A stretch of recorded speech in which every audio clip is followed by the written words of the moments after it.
Chapter 13. A prophecy against Babylon that Isaiah son of Amos saw. Raise a banner on a bare hilltop. Shout to them. Beckon to them to enter the gates of the nobles. I have commanded those I prepared for battle. I have summoned my warriors to carry out my wrath. Those who rejoice in my triumph. Listen. A noise on the mountains, like that of a great multitude. Listen. An uproar among the kingdoms, like nations massing together. The Lord Almighty is mustering an army for war. They come from faraway lands, from the ends of the heavens, the Lord and the weapons of his wrath, to destroy the whole country. Wail, for the day of the Lord is near. It will come like destruction from the Almighty.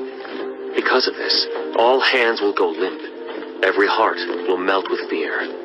Terror will seize them. Pain and anguish will grip them. They will writhe like a woman in labor. They will look aghast at each other, their faces aflame. See, the day of the Lord is coming, a cruel day, with wrath and fierce anger, to make the land desolate, and destroy the sinners within it. The stars of heaven and their constellations will not show their light. The rising sun will be darkened, and the moon will not give its light. I will punish the world for its evil, the wicked for their sins. I will put an end to the arrogance of the haughty, and will humble the pride of the ruthless. I will make people scarcer than pure gold, more rare than the gold of Ophir. Therefore I will make the heavens tremble, and the earth will shake from its place at the wrath of the Lord Almighty, in the day of his burning anger. Like a hunted gazelle, like sheep without a shepherd, they will all return to their own people. They will flee to their native land. Whoever is captured will be thrust through. All who are caught will fall by the sword. Their infants will be dashed to pieces before their eyes.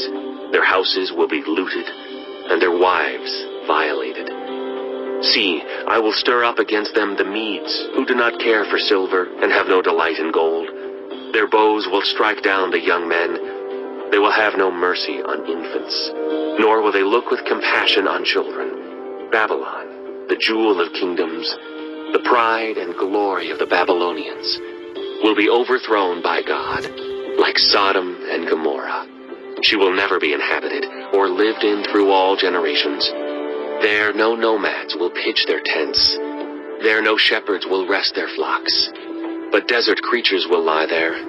Jackals will fill her houses. There the owls will dwell, and there the wild goats will leap about.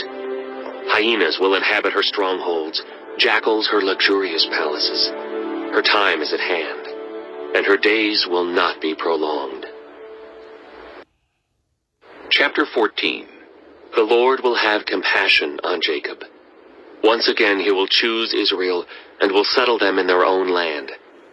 Foreigners will join them, and unite with the descendants of Jacob. Nations will take them and bring them to their own place, and Israel will take possession of the nations, and make them male and female servants in the Lord's land. They will make captives of their captors, and rule over their oppressors. On the day the Lord gives you relief from your suffering and turmoil, and from the harsh labor forced on you, you will take up this taunt against the king of Babylon. How the oppressor has come to an end. How his fury has ended.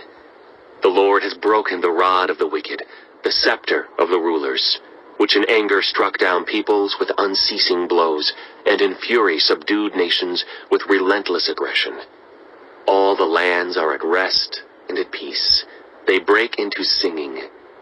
Even the junipers and the cedars of Lebanon gloat over you and say, "Now that you have been laid low, no one comes to cut us down." The realm of the dead below is all astir to meet you at your coming. It rouses the spirits of the departed to greet you, all those who were leaders in the world.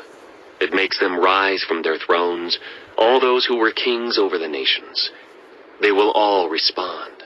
They will say to you, "You also have become weak, as we are. You have become like us."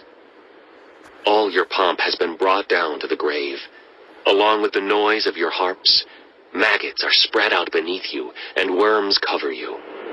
How you have fallen from heaven, morning star, son of the dawn. You have been cast down to the earth, you who once laid low the nations. You said in your heart, I will ascend to the heavens. I will raise my throne above the stars of God. I will sit enthroned on the Mount of Assembly, on the utmost heights of Mount Zaphon. I will ascend above the tops of the clouds. I will make myself like the Most High. But you are brought down to the realm of the dead, to the depths of the pit. Those who see you stare at you. They ponder your fate. Is this the man who shook the earth and made kingdoms tremble? The man who made the world a wilderness, who overthrew its cities and would not let his captives go home? All the kings of the nations lie in state, each in his own tomb. But you are cast out of your tomb, like a rejected branch. You are covered with the slain, with those pierced by the sword, those who descend to the stones of the pit. Like a corpse trampled underfoot, you will not join them in burial, for you have destroyed your land and killed your people. Let the offspring of the wicked never be mentioned again. Prepare a place to slaughter his children for the sins of their ancestors. They are not to rise to inherit the land and cover the earth with their cities. I will rise up against them, declares the Lord Almighty. I will wipe out Babylon's name and survivors, her offspring and descendants, declares the Lord. I will turn her into a place for owls and into swampland.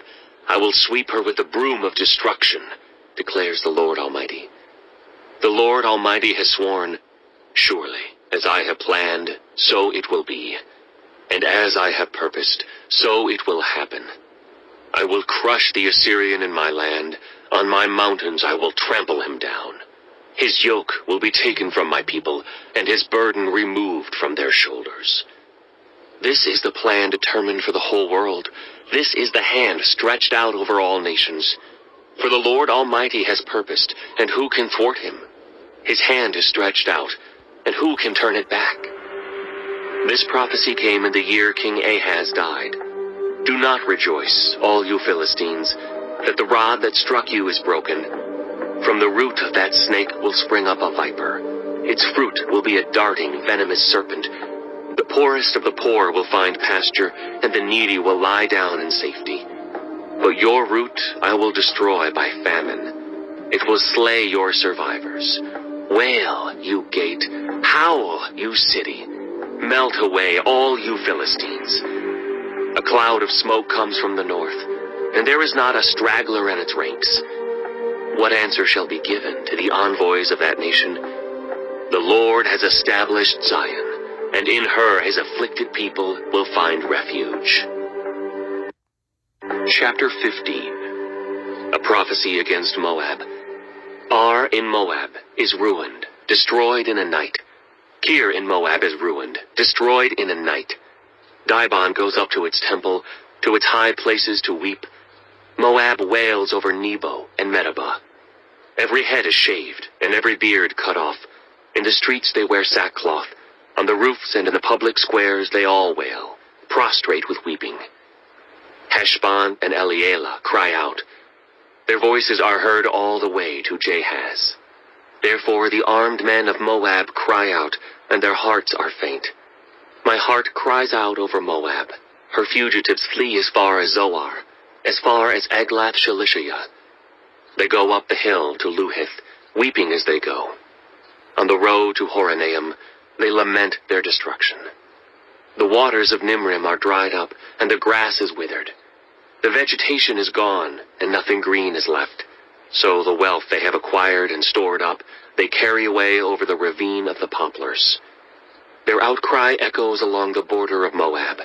Their wailing reaches as far as Eglaim, their lamentation as far as Beer Elam. The waters of Dimon are full of blood. But I will bring still more upon Dimon, a lion upon the fugitives of Moab, and upon those who remain in the land.